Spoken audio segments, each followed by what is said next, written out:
Paul, now a prisoner, was being transported to Rome to stand trial before Caesar.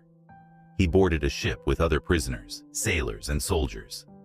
As they set sail, Paul warned the crew, "This voyage will bring disaster and loss of life and cargo."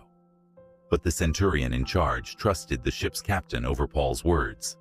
Soon, a violent storm called the Northeaster swept over them. For days, fierce winds battered the ship. The sailors, desperate, threw cargo overboard to lighten the load. But the storm didn't let up. Without sun or stars for guidance, they lost all hope of survival. One night, Paul stood before them and said, "Take courage. An angel of God, whom I serve, told me we will all survive. Though the ship will be destroyed, we must run aground on an island." Paul's faith gave the terrified crew and passengers a glimmer of hope. After 2 weeks adrift, they approached land. Fearing they might crash onto rocks, the sailors tried to abandon the ship, but Paul urged the soldiers to stop them.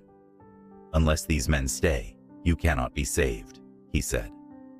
Paul then encouraged everyone to eat, breaking bread and thanking God before sharing the food. Renewed in strength, they prepared for the inevitable wreck.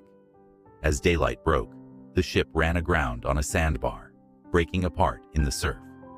The soldiers planned to kill the prisoners to prevent their escape, but the centurion, wanting to spare Paul, stopped them. Instead, he ordered everyone to swim or grab debris to reach shore. Miraculously, all 276 people made it safely to the island of Malta, just as Paul had said. On Malta, the islanders showed them great kindness, and Paul even survived a bite from a venomous snake, further proving God's protection. Paul's unwavering faith during the storm and shipwreck demonstrated the power of trusting in God, even in the darkest and most perilous circumstances.